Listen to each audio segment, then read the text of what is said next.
والصلاة والسلام على أشرف المرسلين محمد وعلى آله وصحبه أجمعين.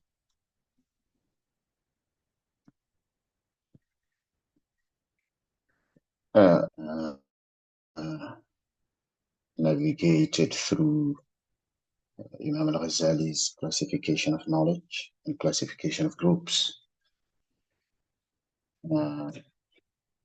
Just to remind ourselves, Imam al-Ghazali has classified the seekers of truth, the seekers. In the muhadara الآن. I'm sorry, my neighbor is knocking on me. This is Fajr time. Maybe next time we may change the time to start either earlier, so I can catch up with Fajr. Yeah.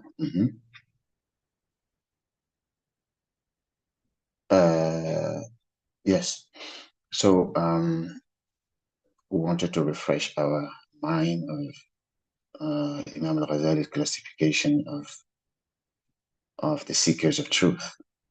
So whereby he said that the seekers of truth revolve around four groups, mainly the mutakallimin, the people of kalam, and the philosophers, the batinites, and the mutasawwifa,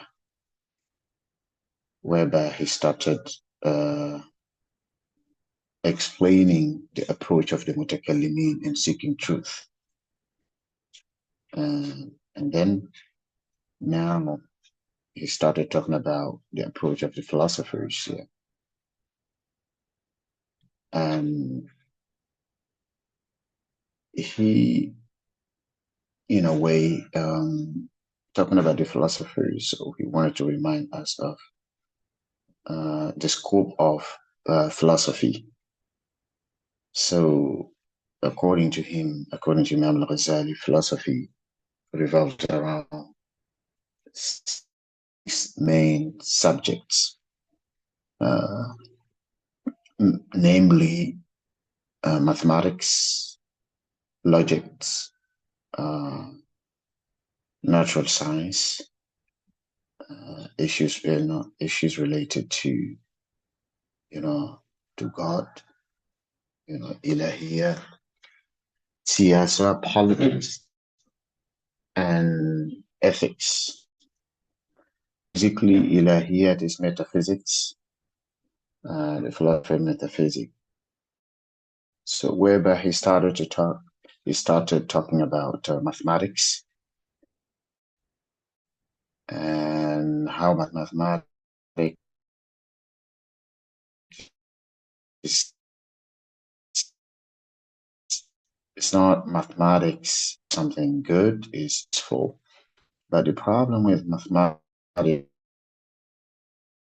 is those the person, the person of mathematics. Yeah, for Imam al-Ghazali, rahmatullah alayh, he assumes that those reading mathematics can be easily go astray because of the accuracy that mathematics is characterized with. So reading mathematics can easily lead someone away if they are not really careful, because of the accuracy, because of the benefits that we get out of mathematics, can make them believe that mathematics is the solely approach to the truth and knowing. They maybe even get to the extent of obsession of mathematics, not knowing that. And when they get obsessed by mathematics or with mathematics, this can lead them to believe that whatever the person who invented mathematics, whatever he says is true, which is completely the opposite. knowing mathematics does not necessarily mean that you are good at all subjects, or whatever you say must be true. So this is what Imam al-Ghazali previously we discussed. Imam al-Ghazali just wanted to bring home the point that uh, even though mathematics is, something good, is praiseworthy, that does not mean that mathematics is the sole approach to word, you know, searching the truth. But we also have other approaches as well, and that the lay people reading mathematics shouldn't be carried away by the accuracy represented by mathematics. Mm. Uh, they shouldn't be carried away to believe that the one who invented mathematics, namely the philosopher, because this is he always referred to mathematics as part, as subject within the realm of philosophy. So,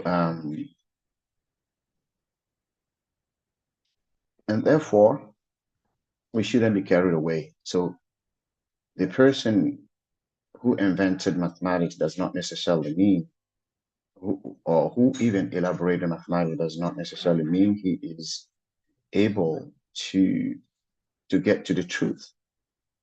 Yeah, this is what Imam al-Ghazali wanted previously. This is what we have discussed. So he started with mathematics, having classified, the subject of philosophy, because now he is actually talking about philosophy and the philosophers. So in order for him later on to, to criticize the philosophers, he will start with the subjects of philosophy.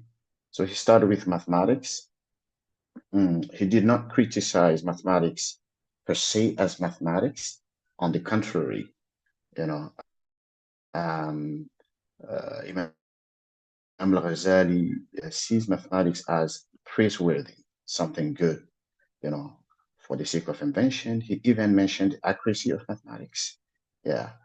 But what he is criticizing here is rather the person, embracing mathematics, the person who is reading mathematics, who is using mathematics. So that person shouldn't be carried away by the accuracy represented as mathematics, especially the lay people, those who do not understand the philosophical underpinnings of mathematics, can be easily carried away. And therefore, Imam al-Ghazali wanted to drive home the point that mathematics is not the only way towards truth. Yeah. And that knowing mathematics and being good at mathematics does not necessarily mean that you should be also good at other subjects, and such as metaphysics. So basically, bottom line, knowing mathematics does not make you perfect in metaphysics. So this is what Imam al-Ghazali wants to drive home the point. So the philosophers being good at mathematics, with all the accuracies that mathematics entails, does not necessarily mean that the metaphysics is also correct, is as accurate as the mathematics. So here, Imam Ghazali is warning the lay people. Lay people here is not everyone who is not educated, because you may be good at something, but something else, you may be a layman. So this is what Imam Ghazali is driving home the point. So saying here, وَإِذَا قِيلَ لَهُ الْحَاذِقُ فِي صِنَاعَةٍ وَاحِدَةٍ لَيْسَ يَلْزَمُ أَنْ يَكُونَ حَاذِقًا فِي كُلِّ صِنَاعَةٍ. So whoever knows about a particular subject, a particular man's craft, does not necessarily mean that they are good at others. فَلَا يَلْزَمُ أَنْ يَكُونَ الْحَاذِقُ فِي الْفِقْهِ. So being good at fiqh does not necessarily mean, and kalam, being good at fiqh and ilm al-kalam, does not really necessarily mean that, being good at medicine.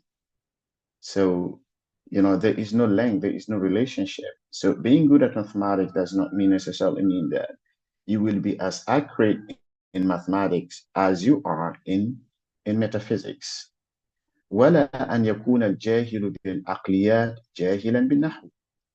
Uh, so it does not also entail necessarily that if you're not good at issues related to aqliyat, mainly logic, it does not necessarily mean that you should be is also ignorant at syntax, at nahu.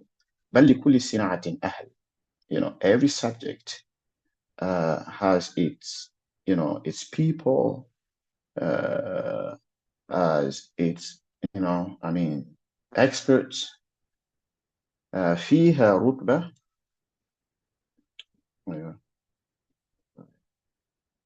فيها رتبة البراعة والسبق. Every single subject or domain or discipline has its own people, that are really, excellent in it. People who excel in it, people who are so good at it. وإن كان الحمق والجهل يلزمهم في غيرها. Yeah, they may be experts, in what they do in their discipline, in their own domain, that can seem and look stupid. This is what Imam used the word stupid even. Yeah. والجهل, they may be ignorant and also to some extent stupid in others. فكلام الأوائل في الرياضيات برهاني. So speaking, so the philosophers, so أوائل here mean the philosophers. I mean, the ancient philosophers, الأوائل, the ancient philosophers, statesmen on mathematics is burhani, is demonstrative, is empiric, is demonstrative, is something, is a priori, something that is out there. So there is no, you don't need to prove it. It's something burhani. It exists by necessity. It's burhani. وفي الإلهيات تخميني. Uh, uh, so in mathematics, mathematics is something that is demonstrative. It has been demonstrated, and again and again. ولكن في الإلهيات, but issues related to metaphysics, the ancient philosophers, their statement about issues related to metaphysics is تخميني, is imaginative, uh, it's purely, I mean, not that proven, while in riyadiyat, while in mathematics, everything is proven, everything has been demonstrated. But in metaphysics, everything is based on imagination, sheer imagination. Absolutely. لا يعرف ذلك إلا من جربه وخاض فيه. So those who only read philosophy deeply can understand that the metaphysics is full of conjectures and imagination. فهذا إذا قرر على هذا الذي فهذا إذا الذي ألحد بالتقليد ولم يقع منه موقع القبول تحمله غلبة الهوى والشهوة الباطلة وحب التكايس على أن يصر على تحسين الظن بهم في العلوم كلها. So yeah, Imam Ghazali, فهذا إذا قرر, Imam Ghazali here from the point that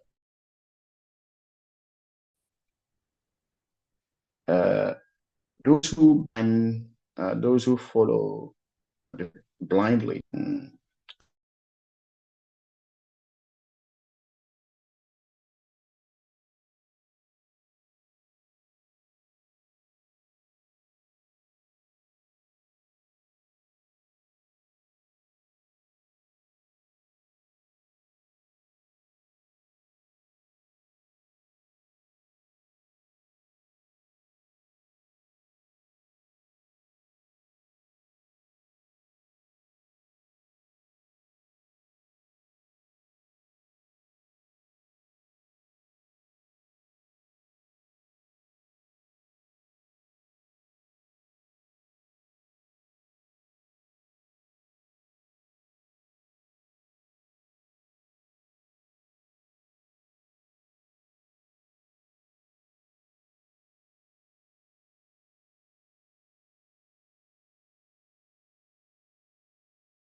for some reason.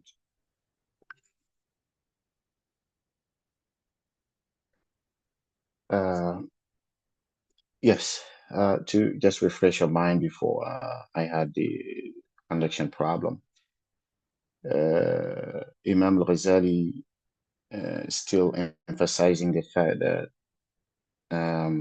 mathematics, even though it is accurate, but it is not has to be taken blindly and and thinking that uh, and having a good opinion of the philosophers, uh, thinking that as long as their mathematics is accurate, also the metaphysics also should be the same thing. And driving home the point, especially warning the lay people. Lay people here does not necessarily mean someone who is not educated, but rather, someone who is not fully aware of the philosophical and epistemological underpinnings that is there in not only mathematics, but also the philosopher's metaphysics. He said that, yes, their mathematics is accurate, but their metaphysics is far from being accurate. So, as a layman, reading them, being obsessed with the mathematics can lead one to believe that also the metaphysics also is as accurate as the mathematics, which is not the case at all. And that being good at one domain or being good in one discipline and in one domain does not necessarily mean that we are good at other also disciplines. So, if the mathematics is good, it does not really mean that the metaphysics also is as accurate. So this is basically what Imam al-Ghazali emphasized, here. And sorry. Mm-hmm. So he continued to talk about it, and here emphasizes the fact that uh, if we follow mathematics, blindly, and if attention is not given to probably the fact that someone being good at one subject does not mean that they are good at others.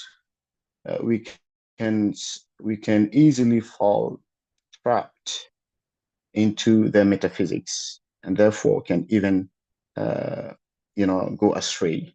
Yeah.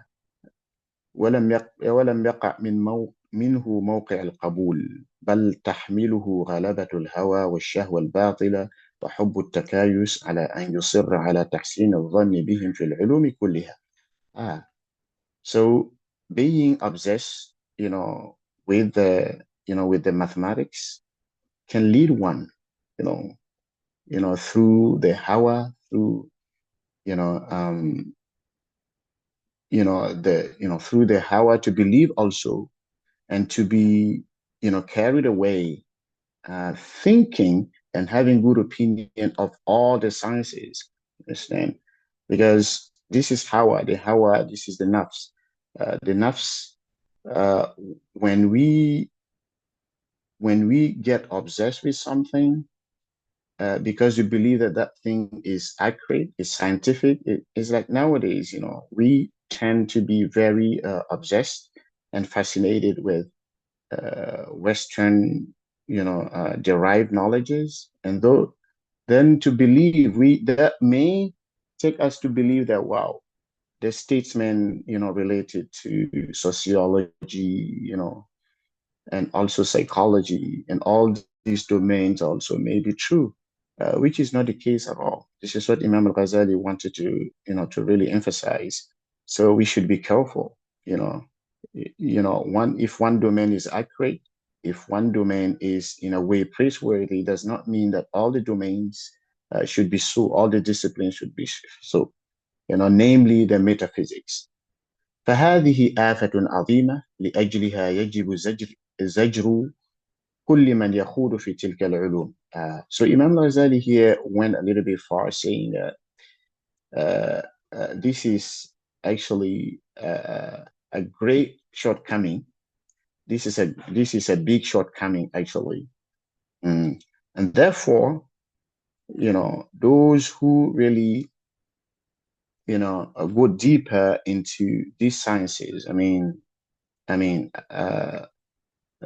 Mathematics and also metaphysics and all this should be warned against the the problem of getting trapped in thinking that, wow, these signs are accurate, and therefore, all the domains, relate all the domains brought about by the philosophers also should be as accurate as their mathematics, which is not the case. Their mathematics, no doubt about it, but it does not necessarily mean that the metaphysics also follow suit as accurate as their mathematics. فإنها وإن لم تتعلق بأمر الدين ولكن لما كانت من مبادئ علومهم سر إليه شرهم وشؤمهم. This is really wonderful.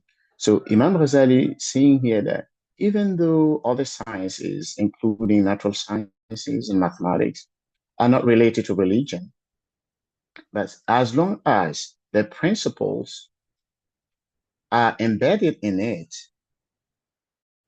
then uh, therefore we can be carried away, not understanding these hidden and embedded, epistemological underpinnings. So this is really important, and this is deeply related to Islamicization of human knowledge. Um, Islamicization of human knowledge primarily revolves around, criticizing the philosophical and epistemological underpinnings that are there in Western sciences. Believing that Western sciences are not innocent, they are not objective, they're not 100%, true. So Imam Ghazali is saying, okay, their mathematics is good, it's demonstrative, it's based on evidence, and also the sciences, the natural sciences. All these are burhani. All these are based on burhani based kind of knowledge, because they're out there. We can test them, we can verify. No doubt that they can be sometimes trustworthy. Mm. But what the problem is that the hidden philosophical underpinnings and epistemological underpinnings that are there, or the lay people, that are in there, hidden there, can be very dangerous, especially for lay people. They may not be able to discover, those philosophical underpinnings. Mm. And therefore, فقل من يخوض فيها إلا وينخلع من الدين وينحل عن رأسه لجام التقوى. So a very few people, if not, if they don't take care and understand the philosophical underpinnings of all these sciences, very few people would navigate and delve into these sciences and come out still religious, meaning it's problematic because, and we can see today that, you know, some people being fascinated with all Western sciences and see all the benefits that technology and sciences bring into our life, tend to believe also that Western psychology, the sociology, even sometimes the metaphysics is correct, which is not the case at all. It just lead. That's why we understand probably the phenomenon of some people in the West leaving religiosity and being purely scientists and becoming atheists. So I think that these people also were lay people. They were carried away by um, the accuracy of Western sciences, the accuracy of technology, and not knowing that science being accurate and being demonstrated based on evidence and based on verification or all this does not necessarily mean that they can also, I mean, they can also bring about the same accuracy into psychology and sociology and also religious sciences. So simply, this is what Imam al-Ghazali wanted to emphasize on the problem of mathematics, which in the West, some people believe that Imam al-Ghazali is in a way uh, criticizing mathematics per se. No, Imam al-Ghazali, on the contrary, for him, mathematics is blameworthy. Mathematics is good, it's accurate. It is a demonstrated kind of knowledge. It's a burhani kind of knowledge.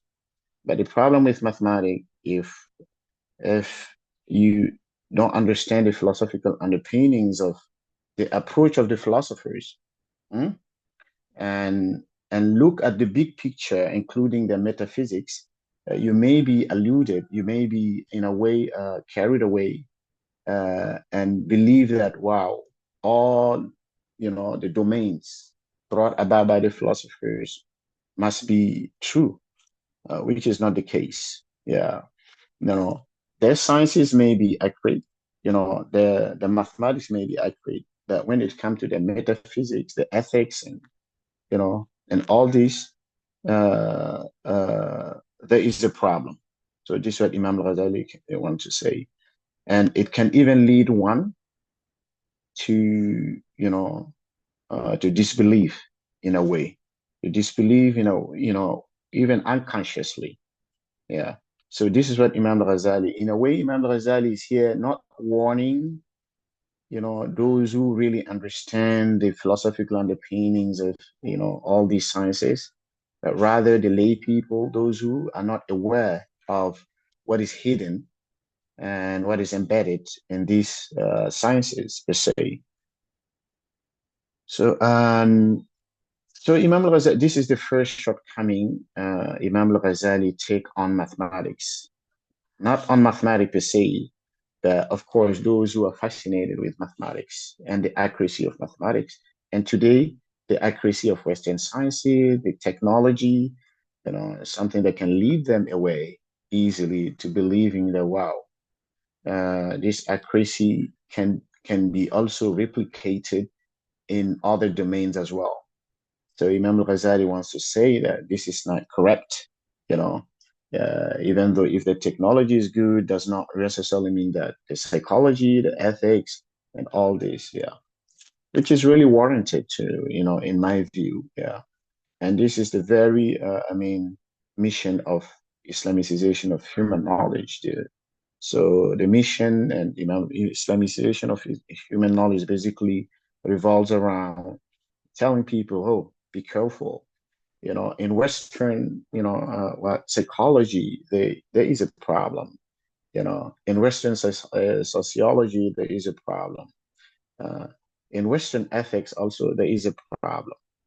So this is what the mission of Islamicization of human knowledge, just warning, the lay people, those who are not well aware of the epistemological underpinning. And this is something, a task that Imam Ghazali has been, had done and had been doing them, you know, writing a book like Munkid min al-Dalal and then Ihya Ulumuddin as a result of it.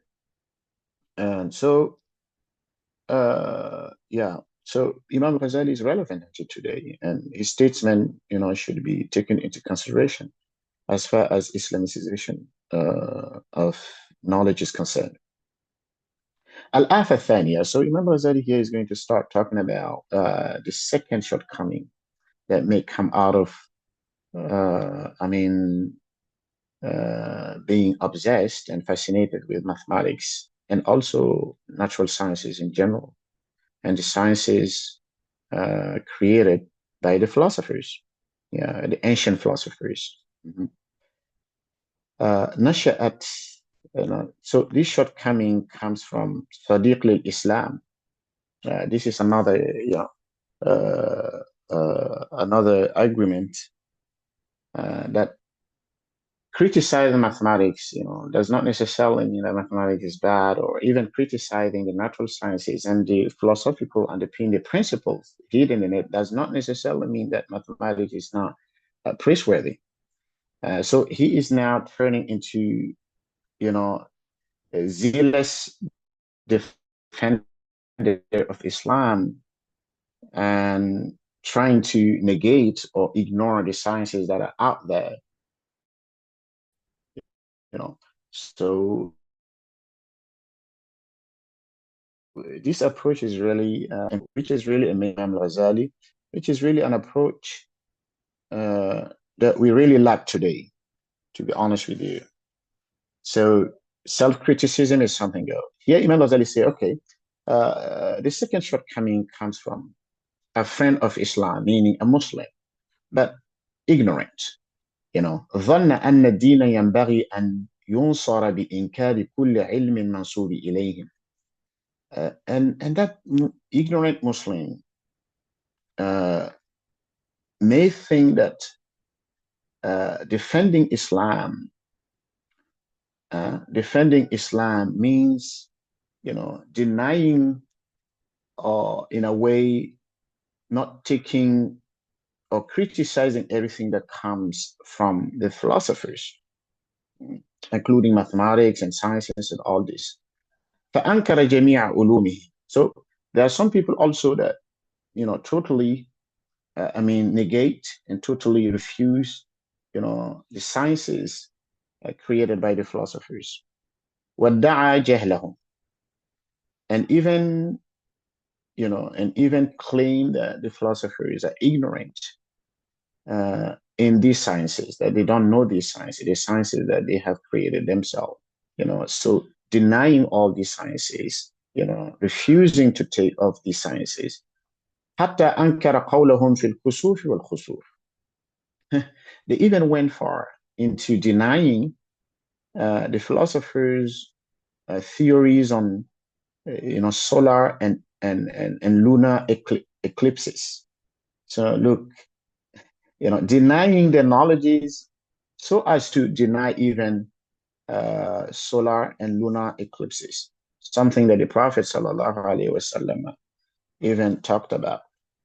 So this is what Imam al-Ghazali is saying. So they denied all the sciences, even including the statement on, solar and lunar eclipses. وزعم أن ما قالوه على خلاف الشرع. And that what they have said, what they have stated about these sciences, completely against the Shara, against the Shara. فلما قرع ذلك سمع من عرف ذلك بالبرهان القاطع لم يشك في برهانه ولكن اعتقد أن الإسلام مبني على الجهل وإنكار البرهان القاطع. So much so, they, the issue here, is that denying kusuf, or denying the lunar and solar eclipses, does not do any service to Islam at all. This Imam does not do any service to the Shara, because if you deny eclipses, so you will look silly, and if you happen to be Muslim, they will say that, oh, Islam is even denying eclipses. So how can that be? They will, if you deny eclipses, this is what we're doing. We're being apologetic. So this is apologetism, actually. This apologetic approach, trying to deny and criticize whatever, the West, whatever is related to the Western sciences also does not really do us a very big deal. Yeah. Al-Ghazali want to say, okay, whatever, comes from the philosophers, you have some discipline and some sciences that are good, that are praiseworthy. Yeah. Yeah, there is a problem in the metaphysics, but that does not mean that there should be a problem with there should be problem with the sciences as well. Yeah, there may be some problem, but not to the extent of totally denying the sciences and saying that wow, this is against Shara. Even including uh, I mean some natural phenomenon that are recognized within the Shara itself. Understand? If you do that, you will do service to those who want to, criticize Islam. They will easily criticize Islam, because of you. So this is what Imam al-Ghazali wants to, bring home the point. So we are not doing any service to Islam by denying things that are a priori, things that are out there, that are proven over and over again. But rather, we should rather focus on the philosophical underpinnings, things that are more against Islam than things that are even stated and and praised by Islam. فازداد للفلسفة حبا وللإسلام بغضا. See, so if you deny things that are demonstrative, that are out there, that are empirical, things that are a priori, that will lead uh, to someone out there saying that okay, so Islam also is based on ignorance, based on denying things that are proven and things that are empirical out there, and therefore they will say, okay, if that is the case, philosophy should be the answer. And therefore, uh, they will incline to philosophy and get away and run away from Islam. ولقد عظم على الدين جناية من ظن أن الإسلام ينصر بإنكار هذه العلوم.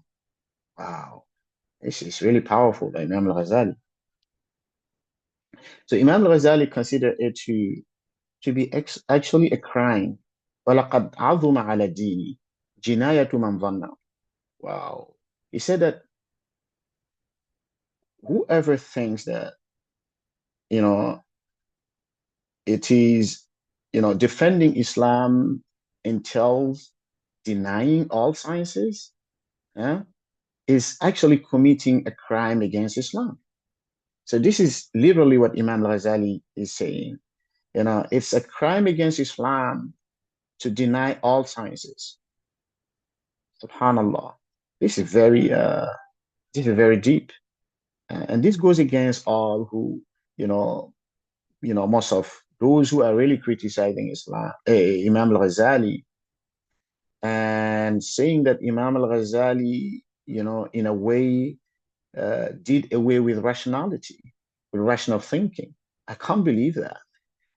You have statesmen very clearly, stated, in front of you, but yet I don't know why some people choose still to criticize Imam al-Ghazali and accusing him of, destroying rational thinking in the Ummah, in the Muslim society. That's not true at all.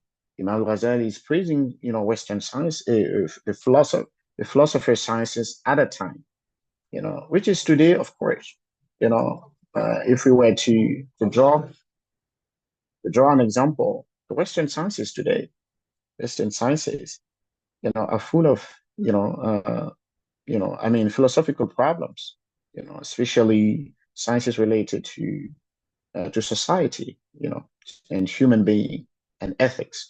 So all these are problematics even until today. So Imam Ghazali says, no, not everything that you can deny. You can't deny technology. You can deny science. It is out there. It is burhani. These are things that you can't go about, denying, including mathematics. We have people today that would just sit and criticize, all the sciences, created by the West. This is wrong. This is what Imam Ghazali was saying here. Not only wrong, it is a crime. Subhanallah. Imam al-Ghazali is saying that it is a crime, to deny all the sciences. You are doing, in a way, a disservice to Islam. You are not doing any service to Islam at all by, denying Western sciences and criticizing everything. Understand? وليس في الشرع تعرض لهذه العلوم بالنفي والإثبات ولا في العلوم تعرض للعلوم الدينية. What Imam al-Ghazali wants to say that religion, Islam or religion, the Shara, is not a religion of science. Yeah. Yes, we have some tasawurat, in a way. We have worldviews, if you may call it. We have concepts, in the Quran about science where we can start from, So in Quran does not really, or the Shara does not deny science. Yeah. It does not deny science at all. Neither that Quran is as a book of science. So this is what Imam al-Ghazali wants to say. Quran is not a book of science. You can't find science in the Shara. But what you can find concepts about science. Yeah. ولا في العلوم, and also you can't find religion, but you can also find issues related to religion, in science. Here, Imam al-Ghazali, in a way, is dividing knowledge here into two domains, the secular domain and the religious domain, But it does not mean that in the religious domain there is no concepts of knowledge, concepts of sciences. There are concepts, there are worldviews called tasawwurat in the Quran. You can find, concepts about geology in the Quran, concepts about natural science in the Quran, concepts about anatomy, human anatomy in the Quran. So the concepts are there, and also the concepts of social life, we can discover in the Quran. But Quran is not a book of science. So this is probably Imam Ghazali wants to say. Yeah. ولا في هذه العلوم تعرض للأمور الدينية. And also sciences are, are not a deposit of issues related to religion. So you wouldn't find issues related to religion in sciences.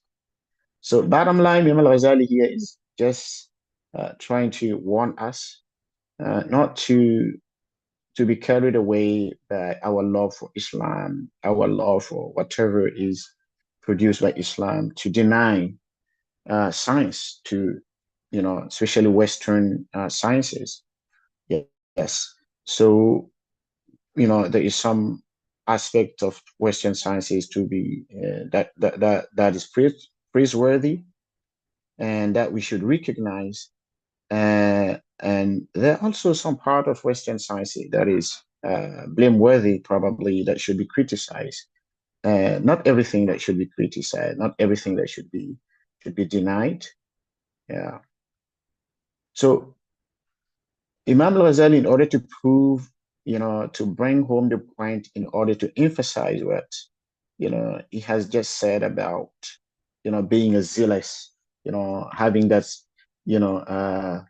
zealous kind of mood, thinking that you're defending Islam by denying sciences. So Imam al-Ghazali, here is mentioning the hadith of the Prophet Muhammad sallallahu alaihi wasallam, just to prove that you can't deny solar lunar eclipses just because you want to defend Islam. It is a reality. It is burhani. It is out there. It is a priori. So it's not something that you can deny. So وَقَوْلُهُ sallallahu alaihi wasallam, in order to bring home the point, he brings that hadith in to show that, not everything that sciences have brought about should be denied. Inna shamsa wal qamara ayatan. So he said that the shams and the qamar are signs, a divine signs. لا ينخسفان لموت أحد. I mean, the solar and the the solar and the moon and the lunar eclipses do not really occur, because of the death of someone, nor do they occur because of the life of someone. فإذا رأيتم ذلك فافزعوا إلى ذكر الله تعالى. If you see eclipse, I mean either lunar eclipse or solar eclipse, you should, you know, you should rush to do dhikr, rush to pray, rush to do dua, so that Allah subhanahu wa ta'ala can, in a way, remove that calamity, which is considered a calamity. But it is there. It's a proof. It's something that is given. It's demonstrated. It's burhani. It's not something that you can deny. So he's just giving an example of some people even denying kusuf and khusuf, not knowing that even the Prophet Muhammad sallallahu alaihi wasallam has even mentioned it, and I think that it's almost running out of time, and we shall stop here, inshallah. And if you have any comments, if you have any remarks, please feel free to do so.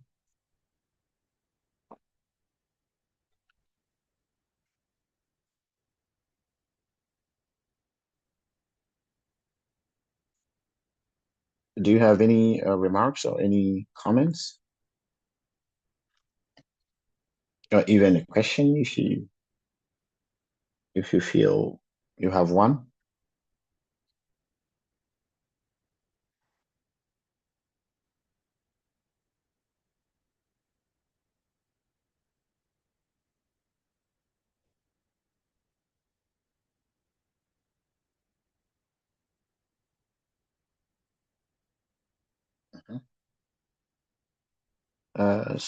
Brother, I think.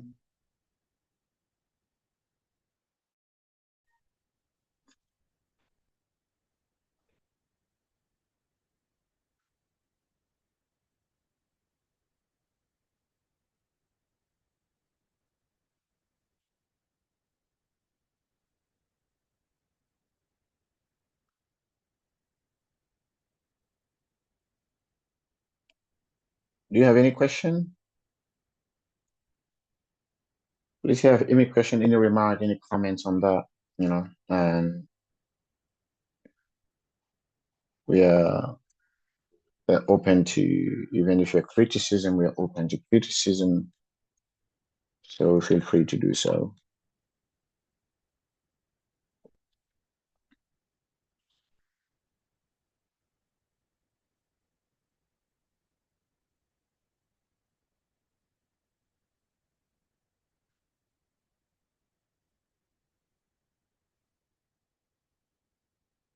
Mhm.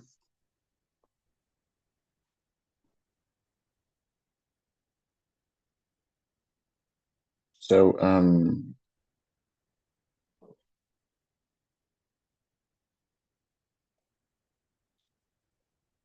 okay, someone is asking, when did Imam al-Ghazali, when did he write this book? He wrote the book uh, after he came from, actually, his journey to Syria. And the book is one of the last books he wrote, actually. The book came out after Ihya Ulumuddin. Yeah. It just, I mean, few years before he passed away, a few years before Imam Ghazali passed away. Yeah, rahmatullah. Yeah. So around Hijri, maybe around, yeah, around probably, before he passed away, because Imam Ghazali passed away around, 500, 5 Hijri.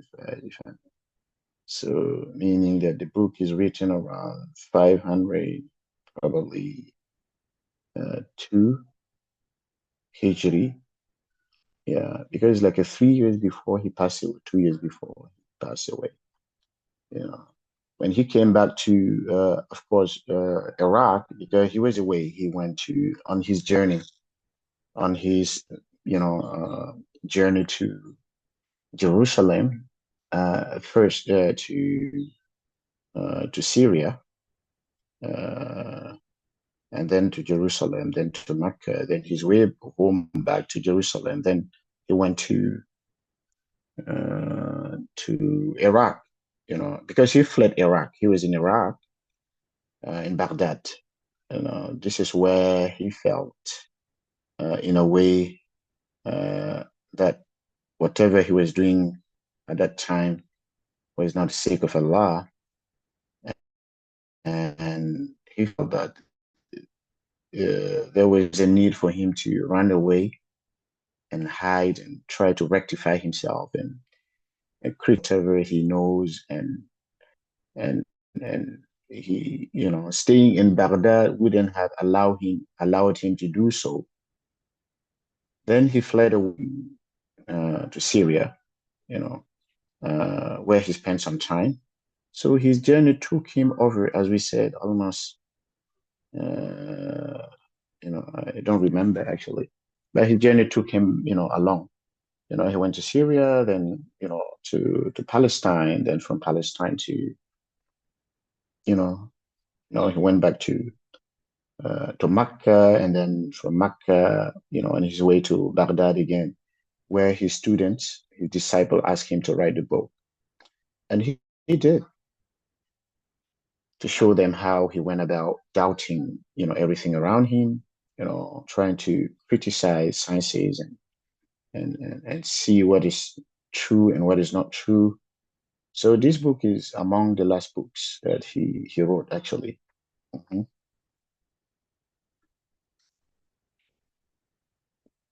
mhm. So do you have any, did I answer your question?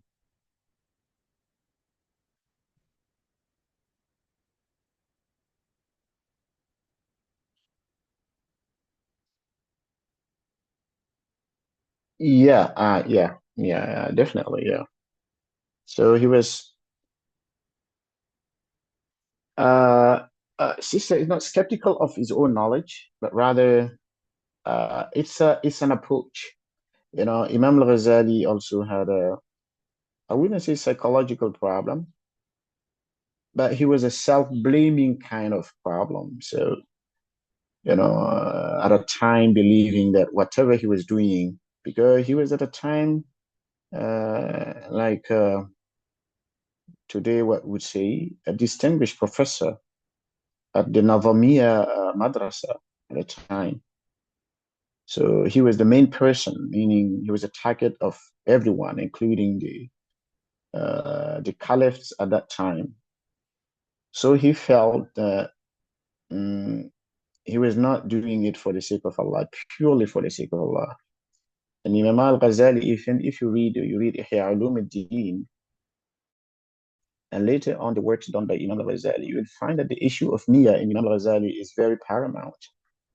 Imam al-Ghazali, even in prayer, according to Imam al-Ghazali, within the Shafi'i school of thought, Imam al-Ghazali sees that one prayer is not valid unless the niyyah is purely 100% for the sake of Allah.